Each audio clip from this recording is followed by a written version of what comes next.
ایک گاؤں میں یہ رواج تھا کہ عورتیں بھی مردوں کے ساتھ مل کر کھیتی باڑی کرتی تھی۔ اسی گاؤں میں ایک لڑکی نے یہ شرط رکھی کہ اسی شخص سے ہی شادی کروں گی جو مجھے باپردہ رکھے گا۔ میں گھر کی چار دیواری سے باہر قدم نہیں رکھوں گی مگر کسی مجبوری کی حالت میں۔ گاؤں میں کوئی شخص بھی اس شرط پر راضی نہ ہوا مگر ایک کسان شادی کے لیے رضامند ہو گیا۔ کسان نے دل میں سوچا کہ کچھ سال پردے میں رکھوں گا پھر اپنے ساتھ کھیتی باڑی میں شامل کروں گا۔ کسان اور اس لڑکی کی شادی ہو گئی اور شادی کے شروع کے دنوں میں کسان نے بیوی کو باپردہ رکھا۔ کسان کو اللہ نے ایک بیٹا عطا کیا۔ اس کے بعد کسان نے اپنی بیوی سے کہا کہ جب میں کھیتی باڑی کے لیے جاؤں تو مجھے دوپہر کا کھانا پہنچا دیا کرو، کیونکہ گھر سے زمین کافی دور ہے اور آنے جانے میں میرا وقت برباد ہوتا ہے۔ بیوی اب دوپہر کا کھانا دینے کے لیے کھیتوں میں جاتی۔ بیوی اب نیم بے پردگی کی حالت میں آ چکی تھی۔ اس دوران کسان کو اللہ نے ایک اور بیٹا عطا کیا۔ کچھ عرصہ بعد کسان نے کہا، مجھ سے اب اکیلے کھیتی باڑی نہیں ہوتی، تجھے میرا ساتھ دینا ہوگا۔ بیوی نے کسان کا حکم مانا اور کھیتی باڑی کرنے لگی اور وہ مکمل طور پر بے پردہ ہو چکی تھی۔ اب کسان کے بیٹے جوان ہو چکے تھے تو ایک دن کسان نے بیوی پر طنز کرتے ہوئے کہا کہ تجھے تو باپردہ رہنے کا بڑا شوق تھا، اب کہاں گیا تمہارا وہ جنون؟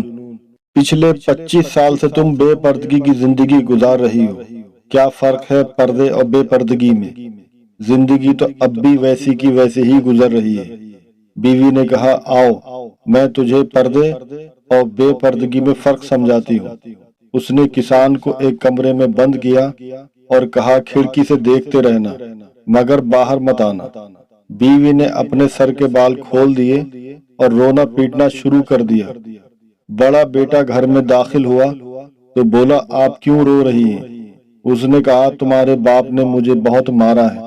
بیٹے نے کہا، کوئی بات نہیں، وہ آپ سے پیار بھی تو کرتے ہیں نا۔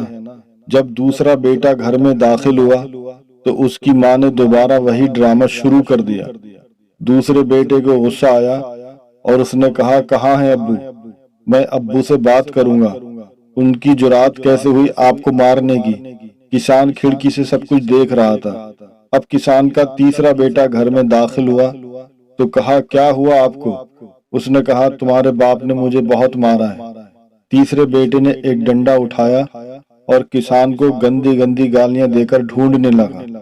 وہ اپنے باپ کو مارنے کے لیے تلاش کرنے لگا۔ کسان کی بیوی کسان کے پاس آئی اور کہا کہ ہمارا پہلا بیٹا اس وقت پیدا ہوا تھا جب میں مکمل پردے کی حالت میں تھی، اس لیے اس نے تمہارا بھی پردہ رکھا۔ دوسرا بیٹا اس وقت پیدا ہوا جب میں نیم بے پردگی کی حالت میں تھی، اس لیے اس نے تمہاری آدھی لاج رکھ لی۔